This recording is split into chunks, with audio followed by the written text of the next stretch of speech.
Welcome to Sports Management Podcast, where you will hear interesting sports management professionals share their stories, experiences, and passion for the sports management industry. I am your host, Marcus Philipson. Today's guest is Kerrith Brown, the President of IMMAF, the International Mixed Martial Arts Federation. Before starting his managerial career, he was a judoka and managed to win a bronze at the 1984 Olympics. In Olympics 1988, he once again competed for the bronze and won, but had his medal taken away after testing positive for doping. In this episode, Kerrith Brown talks about his personal experience with doping, how that helped him when IMMAF recently achieved WADA signatory status. Moreover, we talk about IMMAF's 10-year anniversary, the possibility of MMA in the Olympics, and how Brown's career has gone side by side with previous podcast guest Densine White, finally ending up together at IMMAF. Kerrith Brown, welcome to the Sports Management Podcast. It's a pleasure to finally meet you and to be interviewed by you. So thank you very much and appreciate the platform. The pleasure is mine, and I'm very happy to talk to you. You are the president of IMMAF, the International Mixed Martial Arts Federation. So first of all, what does that role include? Yeah, so I was appointed in 2015 as the president of IMMAF. IMMAF is the International Mixed Martial Arts Federation, which is the international governing body to develop the sport of mixed martial arts in terms of how the sport has progressed from initially being born from a professional inception, especially with the UFC at the beginning. And it's unusual for an amateur body to be started in the 21st century, as long as combat sport has been in existence from day one, from ancient Greeks. So it's quite unique in the sense that the founder members, George Selford and August Walland, were the founding members who had the idea and the vision to get the sport regulated and recognised, because as of yet, the sport is still not recognised by any umbrella organisation. And there's a process, i.e. if the vision is, and that was the vision, to one day become an Olympic sport. So that process was the task that was set in 2012. And subsequently, I came on board in 2015 to really develop and take the sport into another direction and another level, and to pursue the visions of it becoming an Olympic sport one day. On an earlier episode, I spoke with Densine White. He's the CEO of IMMAF, as you know, obviously, and the listeners as well. So he spoke a lot about that, to be recognized, to be an Olympic sport, to be a member of GASEF and with WADA. Yeah. So if we start there, so you recently gained WADA signature status. Yeah, that's correct. After a 6-year battle to obviously get the sport regulated through WADA, which is the World Anti-Doping Agency. It's been a constant battle. We took WADA to court in the early part of the run to get the sport under the co-signatory, and that was quite a challenging political battle, with a lot of especially core sports potentially blocking the sport from being recognised. So through the process of GASEF, we applied. Then we were told that we had to become a signatory to the code. We applied. They knocked us back on the basis that we weren't ready. Then it was coming from a third party. GASEF blocked our application, which was illegal in their statutes. In effectively, so we challenged that, and subsequently we forced the change, I believe, in the WADA's policies and them to change their own statutes with the new president that came in. And after that, the new president, Mr. Banku, came in, and for the first time to have some clear process and transparency is the key. Is that we weren't subjected to a roundtable conversation being blocked by combat alliances or combat international federations. And I think it was very pivotal in our process to be recognised that we were given the opportunity to have a fair process, which is what we've always asked for. We just want to be measured, not because of who you know, but in terms of what we develop and what we structurally do in terms of governance and transparency. And the integrity of what we do was very critical in ensuring that we became a signature to WADA. So we were given a new process. So even though we had gone through the old process, which, again, we thought was slightly unfair, considering we've had 5 years of good governance and probably one of the gold standard international federations. We then had to go through a new process, which was initially a conversation to halt the proceedings through the courts in order to, kind of delay the proceedings, and we suspended it for the time being. And we went through the new process, and that took 12 months and a lot of work and a lot of, financial support around that. And as of December of 2021, we were successful through that process and probably at a gold standard in terms of that recognition. So, obviously that has a massive impact with our national federations, because that gives them more legitimacy in terms of development, especially within certain countries that are still trying to find or trying to regulate the sport in various territories. So that was a big milestone for IMMAF to be the only international mixed martial arts federation to be WADA accredited. And, that's something that we're very proud of in terms of being able to go through that political landscape. Congratulations on that. And you said that there was lack of transparency and you weren't invited to the table. UFC has been working with USADA for a couple of years now. Yes. So what do you think was the biggest reason for why WADA did not want to work with you initially? GASIF was the main stumbling block. So GASIF and the council members and the combat international federations were just basically blocking us because of, competition. That's the bottom line. They're afraid of the growth and the speed of mixed martial arts. Everybody says it's the fastest growing sport. It has a massive fan base of over 1 billion people that have access to the contents of mixed martial arts from every country. It's very universal. It has that universality that, you can go to any corner of the world and everybody understands MMA. Do you know what I mean? It's a bit like football. You can go anywhere and you get it straight away. It's very unique in that sense, because if you do judo or karate or taekwondo or wrestling, it tends to be very specialized in various countries, and, not everybody can have the same access and development as some of the countries. So this makes the sport very unique. And I think there's a fear, the fact that we're in the early days, it was said that we would take athletes from their own sport.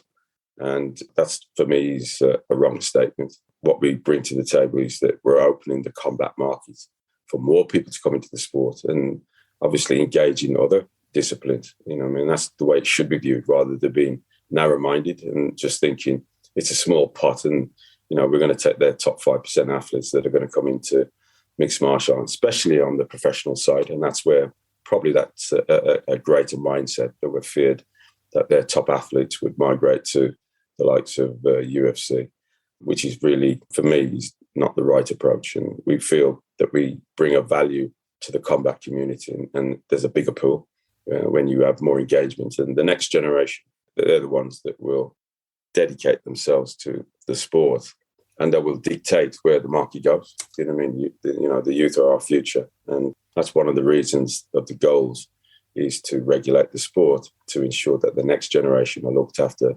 And it's not the old perception of being barbaric and blood and all the rest of it. And the cages, they're like animals and stuff. It's completely the opposite. It's the media frenzy that have created that kind of hysteria around the sport. And our job is to change that perception, going back to the grassroots and building the building blocks for the sport, that it's a sport for all. It's recreational. It's not just about fighting. 5% of the athletes will contribute to the elite end and, compete at Worlds and Europeans and maybe one day Olympics. But for sure, the rest of it is recreational, and it's a bigger market. It's volunteers, judges, referees, cut men, cut women, you name it, coaches, and the whole infrastructure of a sport, just like any other sport, like judo. We understand that 70-80% of the membership is based on youth. So, and that's what we intend to do with the sport of mixed martial arts. That's interesting. You mentioned the road to the Olympics, and now obviously the WADA is one step closer to that. And how is the response now from GASF after you got the recognition from WADA? So it's quite interesting, actually, because obviously we were into our 7th year of our application, and how the GASIF application works is that there are certain requirements through the process to gain observer status.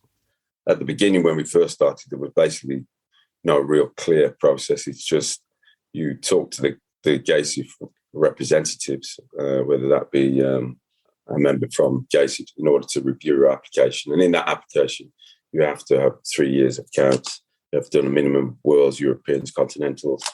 You have to show your General Assemblies, three General Assemblies, and also show that your national federations, in terms of their development, whether they have a certification around National Olympic Committee or being gained through the sports minister. Of that process, that was never clear from day one. It was just kind of a nod and a wink, and if you were in the right pack, you might be lucky to get in, and that's always been like that. So it goes to the council members.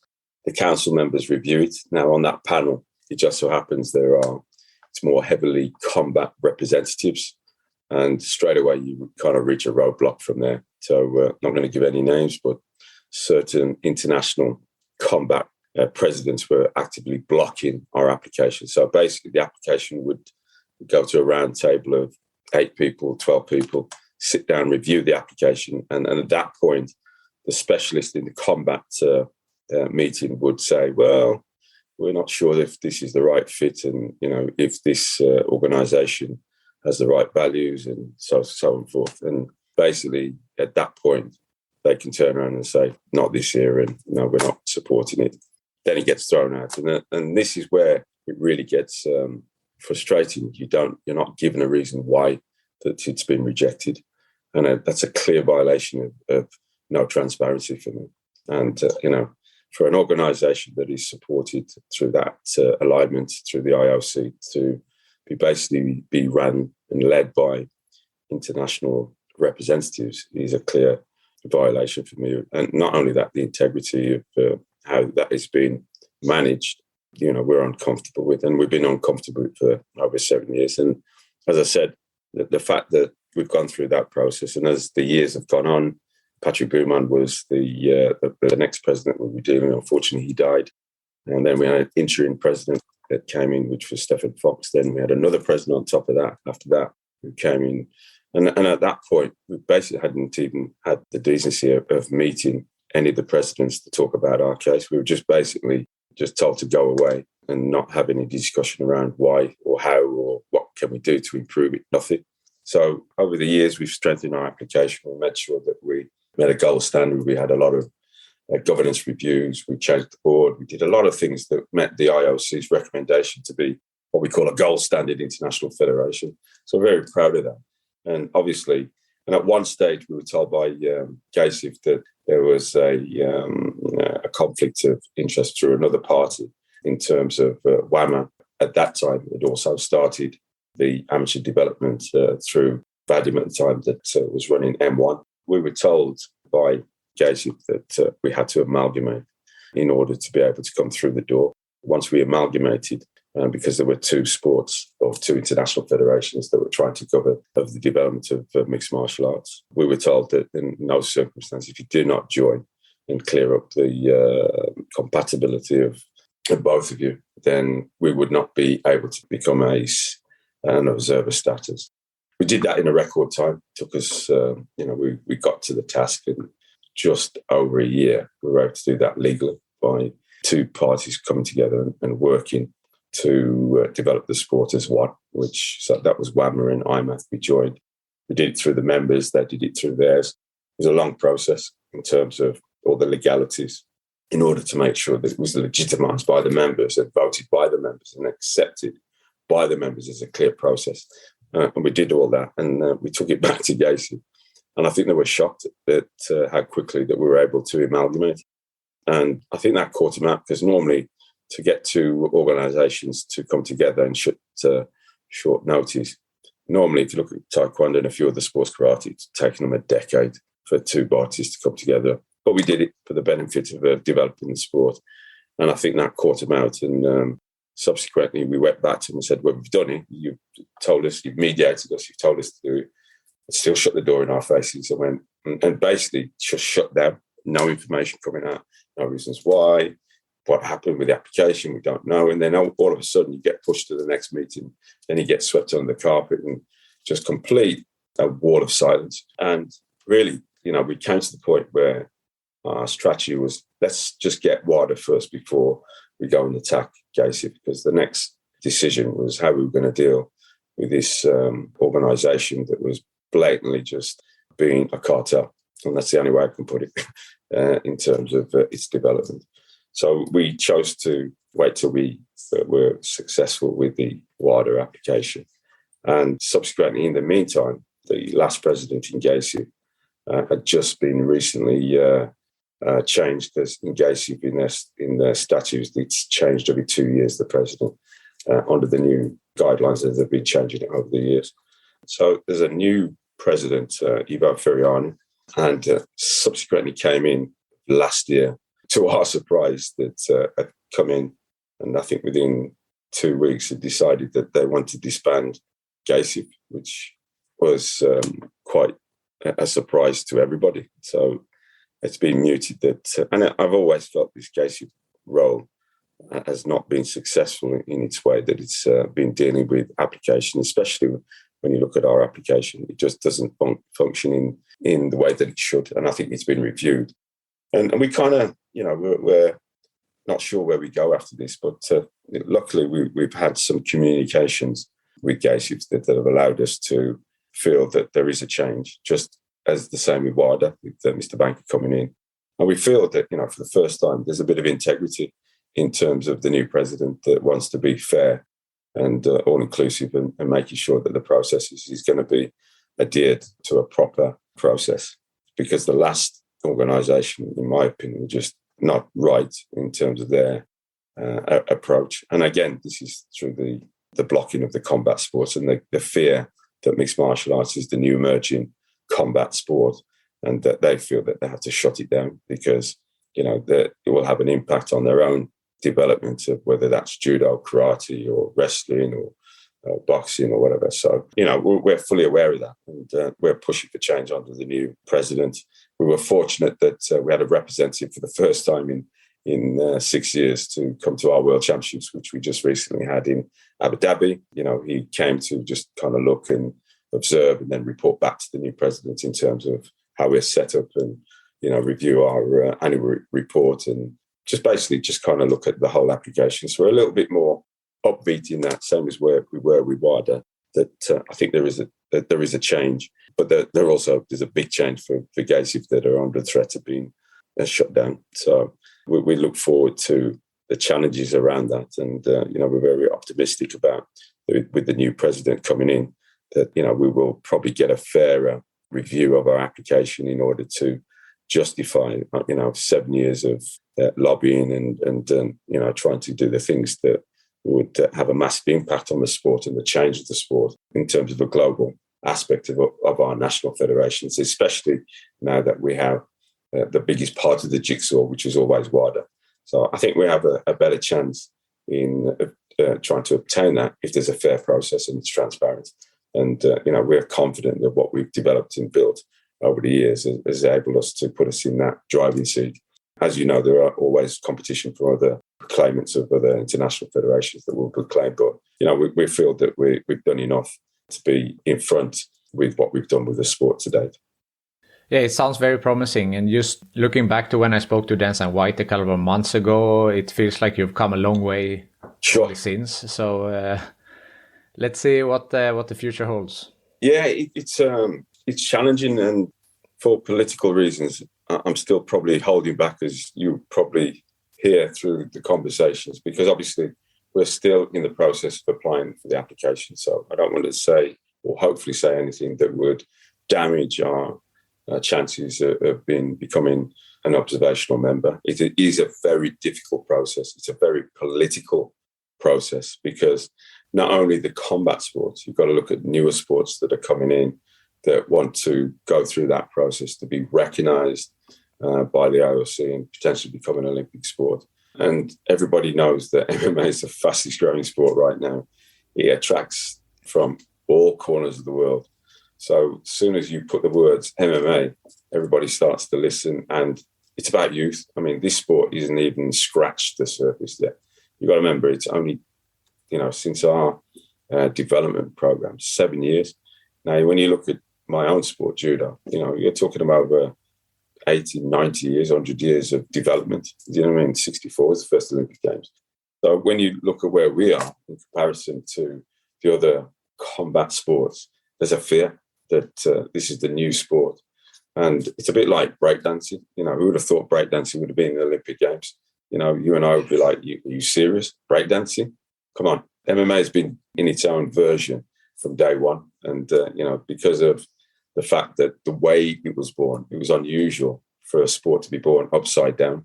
And if you look at a pyramid, you're on the tip, starting from that, the base is the other way around. We've got to change that pyramid, reverse it. And when you reverse, you're going against the grain because it's already commercialized. So why do you need amateurs? There's no money in amateur development. When you look at those amateur athletes, and then have to then migrate to be professional. So a good analogy of that is boxing. So every 4 years, you have a ton of athletes that win medals at the Olympic Games and then go pro. There's the similarities. So it's no different, but it's just reverse at the moment. That everybody has bolted with the mixed martial arts. They've come from wrestling or judo or karate, and they've had a platform where they can show their skills for the first time. Whereas boxing has always had it. You know what I mean? So it's no different that somebody who's been doing karate for 30 years decides that he wants to do mixed martial arts. Why not? He's 5%, he's an elite athlete. He wants to put his skills and his test against somebody else that might be good at grappling or striking. So, it's changing, it's evolving. And that next generation, you are going to see over the next years that it won't be coming from wrestling or judo, it'll be coming from mixed martial arts. We've developed the whole curriculum, the whole infrastructure that athletes will just be from that pool of just mixed martial artists, as opposed to coming in from the core sports. So that'll change again over a period of time. And that's the fear factor, is that we're just building our own sport to accompany the next generation, because that groundswell is only going to get bigger and bigger. I also want to talk to you about the IMMAF 10-year anniversary, which you celebrated here recently. What does that mean to you? It's a big milestone in terms of 10 years. I mean, 10 years is not a lot when you're competing against the likes of wrestling and boxing, and that have had, the linear years of development. So 10 years is a milestone in the development of the sport. And, along that 10 year, there's been a lot of key milestone where, we achieved a lot for the sport in that short space of time.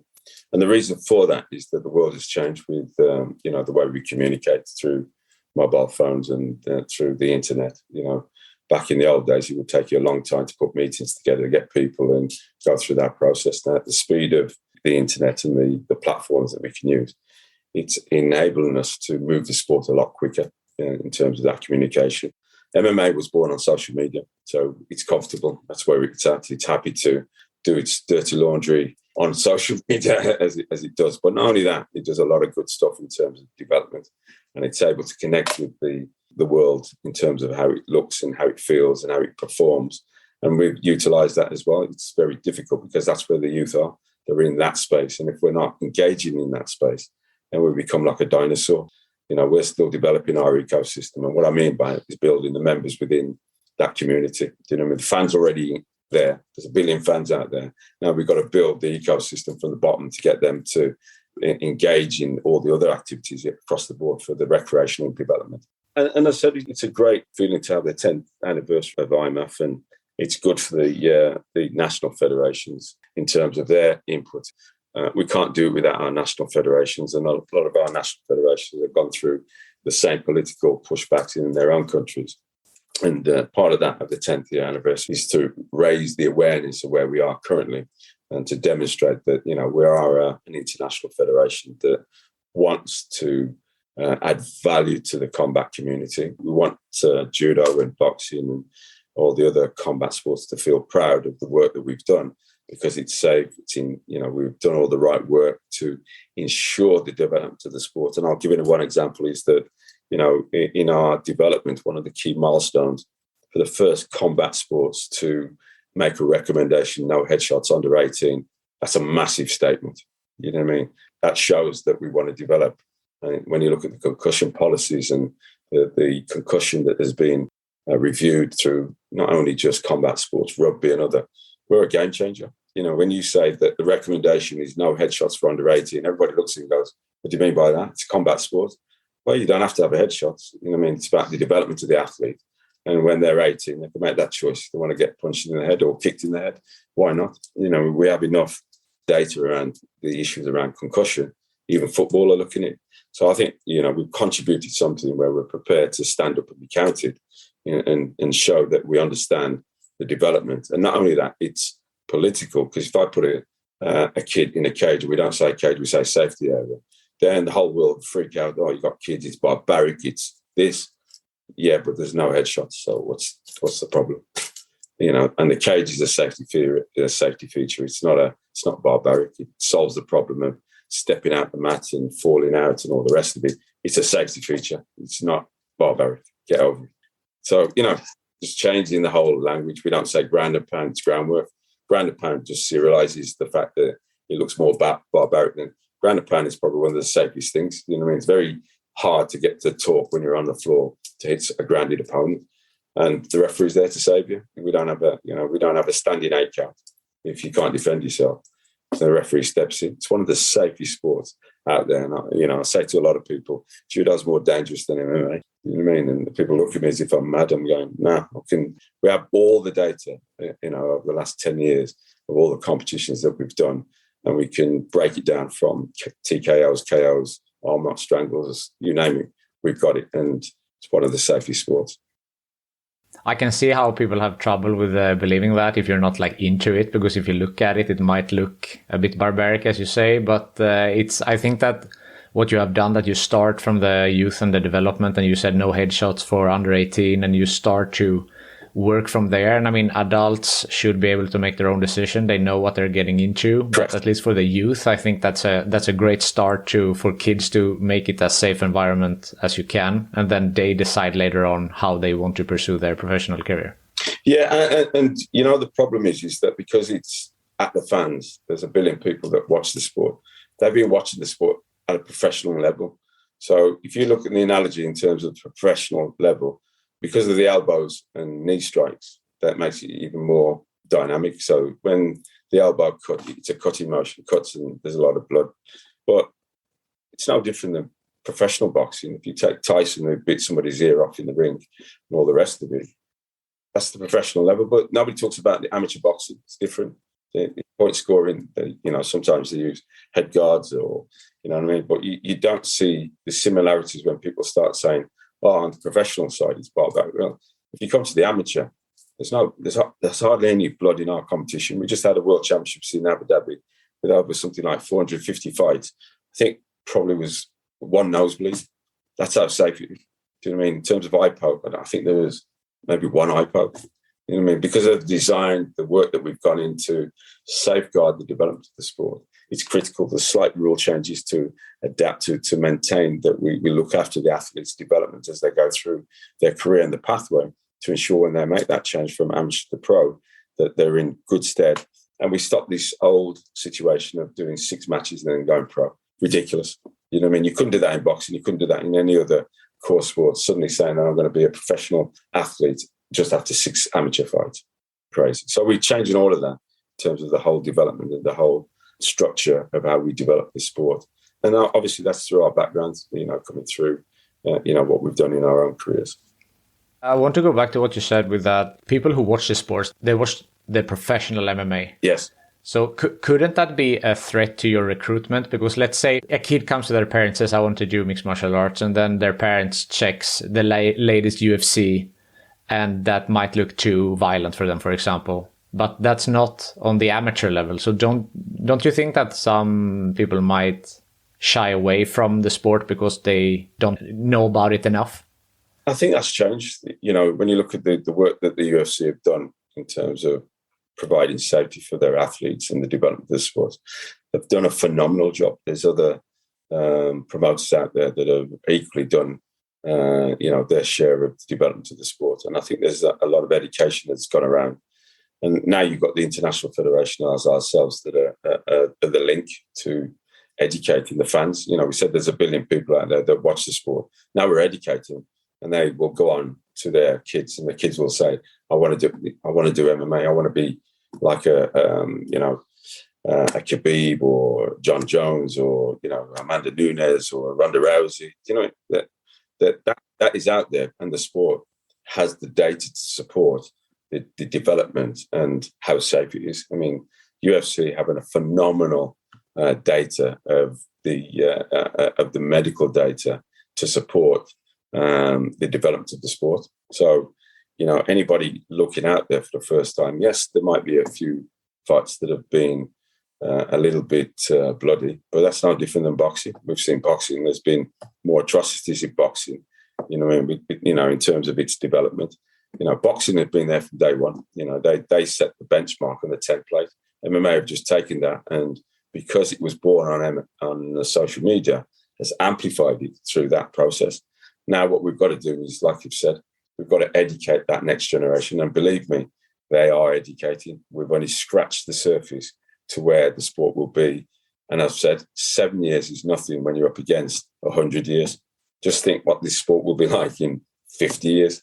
Never mind 7 years. So our 10th anniversary is obviously, it's a key milestone. It's a fantastic achievement for everybody that's been involved.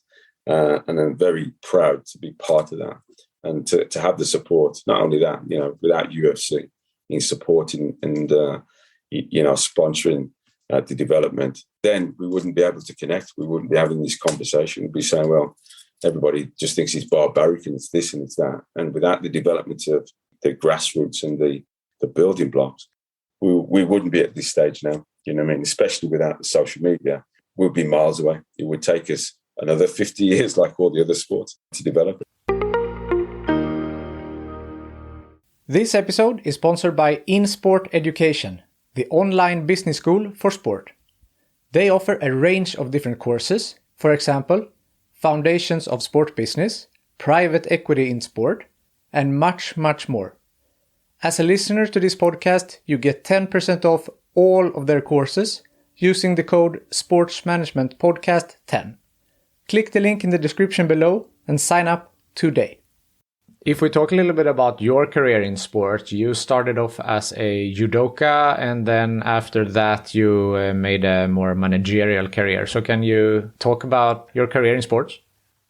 Yeah, sure. I had a fantastic development within the sport of judo. So I started from the age of 12. And at that point, I was being bullied in school and decided that I was going to kind of try and look after myself in some shape capacity. And it was just fortunate at the school that I went to, I started the sport of judo. So I had a couple of lessons, quite liked it. It gave me a little bit more confidence to look after myself. And from that, really, never really looked back, and kind of decided that there was a school competition, and that if I did well, that I was going to continue. I managed to take a silver for my very first school inter-tournament. And, at that point, I decided that I would try and take it a little bit further and never look back. And then from there on, really just developed, started training, going to regularly lessons, and then started to enter more competitions, started to get a little bit better, and then eventually found myself into the England squad, and then started to go internationally as young as 16, representing a country, and then really start to nail down the pathway, eventually going to the Olympic Games, and subsequently going through Continentals, Europeans, World Championships, and then the Olympic Games. First Olympic Games was 1984, where I took a bronze medal. That was my first. It was 21. And, just missed out on Moscow. Funny enough, I was too young at that time. So, it was great to kind of go through that journey. And, sports, where it is today, is not the same as where it was in the 80s and 90s. Great experience going into LA. Very proud of the fact that I was given the opportunity to represent my country, and, was on fortunate, I was unlucky not to be in the finals. I found myself on the wrong end of, again, controversy in terms of the scoring, and, I was kind of robbed of going into the finals, and I was successful at defending and going for a bronze medal. Continued after 84, then went to 88. Unfortunately, in 88, I was favourite actually to do well. And unfortunately got caught on the end of politics again through being done on the anti-doping side, found positive, and again for all the wrong reasons. And it's well documented. Totally made a mistake in terms of not informing the right process. There was no processing back in those days in terms of where we are in terms of education and stuff. And unfortunately, I had an impact where I had my bronze medal taken away from it.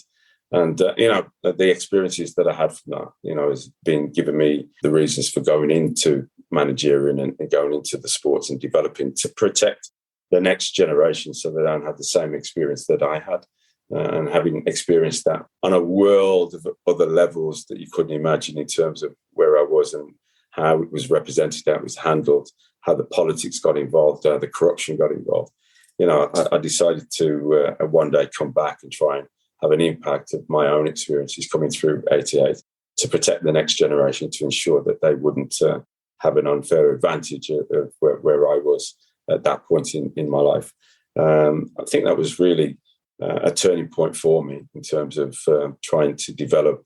I retired came back to try and go back for 92. Was unlucky, I had to move up weight. I was number 1, number 2, and at the time went for the trials and got beat for the first time in the national trials after so many years. And then I decided that was the cutting point, time to call it a day. So I retired in 92 and then decided to open up my own business and get involved in other entrepreneurial businesses, which I did. So we set up various clubs and went into the fashion industry, opening and doing clothing.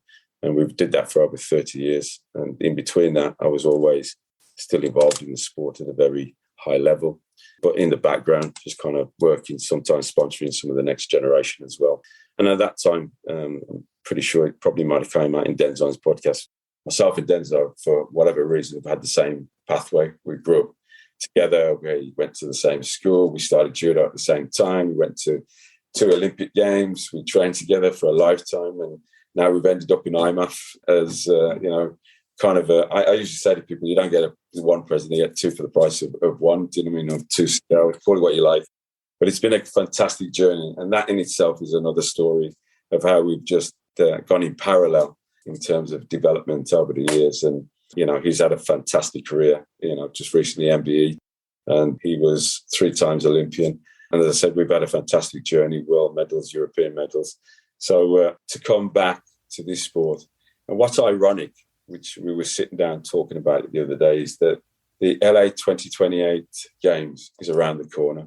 And there's a mutter of the MMA could be in the Olympics, but what a story that if, we were to go to LA 2028 as a demonstration sport, that's our first Olympic Games for both of us. That's like a complete journey, not only going back with a new sport in the 21st century against the backdrop, against the political scandals and you name it, just going back with a new sport, which is one of the fastest growing sport that has over 1 billion people that is attracted to this sport. What a story. So, we've got our own journey. And in between those journeys, as I said, we've had a lot of milestones, a lot of learning in terms of development. Denzine was 12 years in British Judo.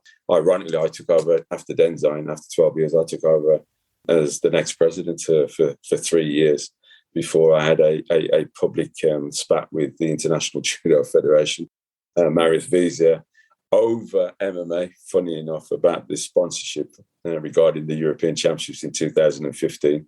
And that's why I resigned and then became heavily more involved in MMA to show the rest of the world that it is a sport and it is a safe sport. And you can do anything that if you put your mindset, you can do anything to achieve and be successful when somebody tries to put you down and tell you it can't be done.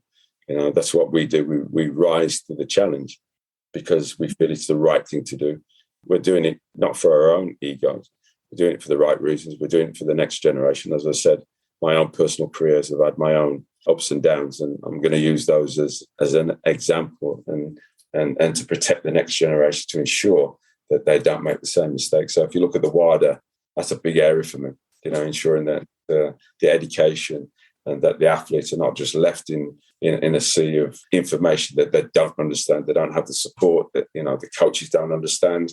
There's a whole learning curve around about anti-doping that even now, there's still people are not being educated. And that's a massive problem for me. So, for our sport, within mixed martial arts, we want to ensure that we build on that to ensure that these athletes, and we make sure that they're clean athletes. And if we catch them, we'll deal with it, but we'll give them support. It's not just about catching them. It's the aftermath. It's what it means to those athletes and what it means to their families and their friends and their own environment and how you deal with them. So there's a massive learning curve that we have to adopt, and learning from the past and being able to put into the future development.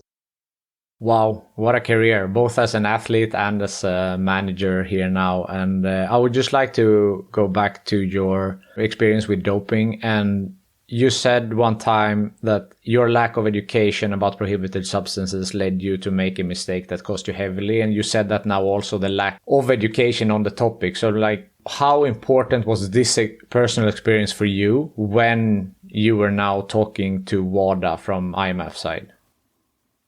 Massively, because of my own experiences and understanding that there was no education back in the 70s, 80s and 90s. I mean, what athletes did in that period compared to the current period, strength conditioning, nutrition, we never had any of that. We had one doctor that did everything, physio, strength and conditioning, lifestyle coaching. We've never heard anything about lifestyle coaching and being managed in terms of, we had a coach that looked after group of players, and our England coach was not our personal coach, that had to quickly adapt and then throw us into a system that nobody knew half about. Do you know what I mean? So that lack of support, and the federations financially not having the legal team or not having the same support as some federations that are a lot well off, has a massive impact on how you're dealt with it within the system. And that we can see that happening if a sport is not recognised, because it doesn't get any finance. It has a knock-on effect on the national federation. When the national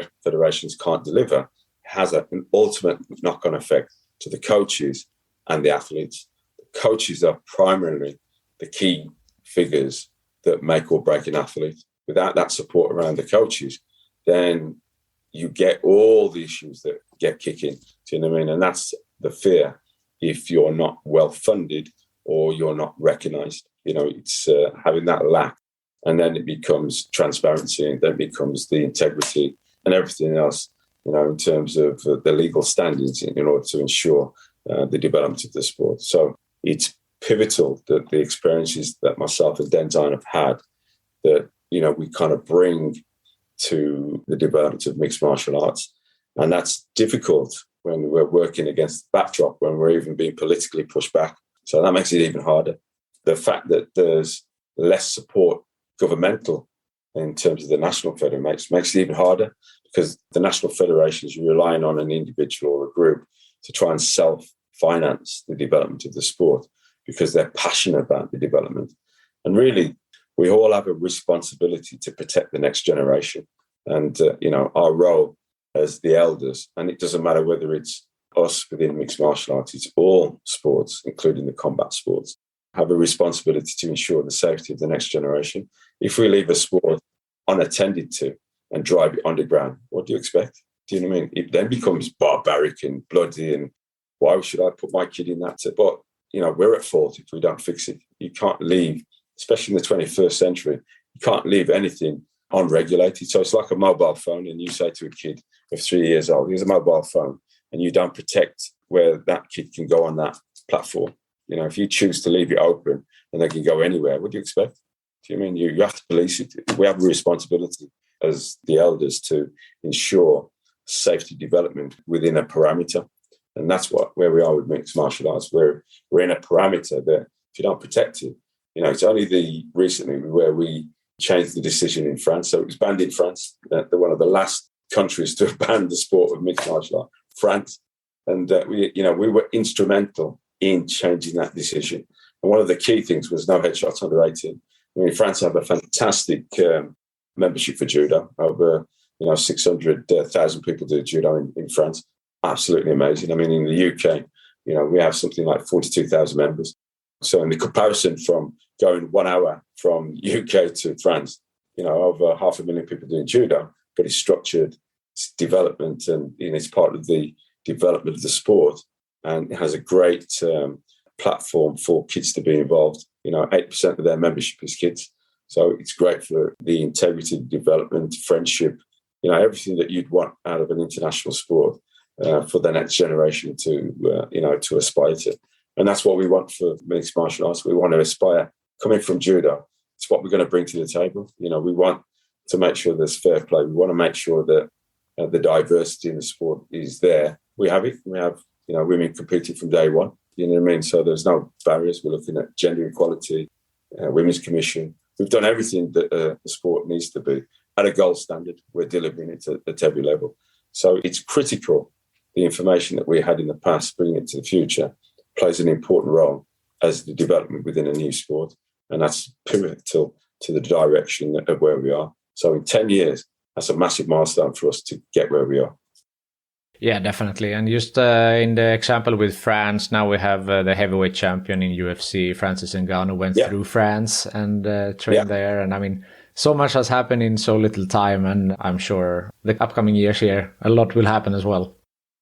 Yeah, if you take France again, I mean, UFC were pivotal in changing the legislation by supporting us in terms of the legal and getting to work with the Ministry of Sport. And that just shows that not only do the professional side of the sport, such as, say, UFC, understand that there has to be a regulatory development and a recognition, and the regulation of the sport is important, not only at the top but at the bottom, in order to change the perception and to change the perception of the sport and to change communities. It's having an impact. If you look at Francis Ngannou, his story, you couldn't make that up in terms of where he's coming from, Cameroon, and going to France, living on the street, and then going on through his training camps. It's well documented, and now being a UFC world champion. What a story.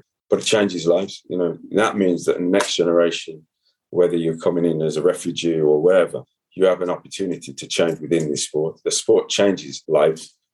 Take Ronda. Ronda's from judo, so I know very well. She was an Olympic medalist, had no money, living in a van, one of the biggest superstars in the world. For a girl looking up at Ronda Rousey to be self-empowered as a woman in sport, what a journey for her to be an ambassador for the next, females in the sport of MMA. We've just had International Women's Day. What a great story that she's had. Kayla Harrison's now following that. She's another judo girl as well. She's had issues along her career and in terms of her own life story. But, she's now able to have a platform. She's found a home. She's now making money to be able to look after herself. Not everybody can become a judge or a referee in their own sport. Not everybody will get a position that they want to be passionate to still be involved in the sport. But when you leave the sport, you have to make a living. And, some sports, I think, are a little bit too critical in the sense that if you go to another sport, you're excommunicated. And we've got many examples of that, including myself at Denzine from our own sport, but that's another story.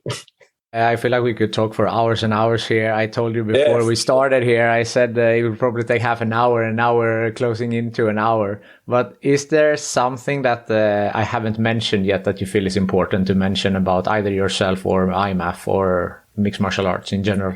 I think in general, the message for me is clear, is that we have to look after the next generation. It's about youth development, and the sport will continue to grow at a phenomenal rate. It's not going to slow down. People say, it will slow down, and we haven't even scratched the surface of the next generation. So my fear was that we have to get it right in order to protect the next groundswell coming through. And when it does, that we're ready to be able to police it. And I think IMMAF has done a fantastic job with everybody that's been involved, from the CEO right down to the founding members and the board members. The staff are heavily involved in the development, and without them, in terms of their engagement, then the sport wouldn't be where it is in terms of the foundations and the base. So, as I said, it's unusual for the sport to drill from the top back to the bottom, but everybody's pushing in the right direction.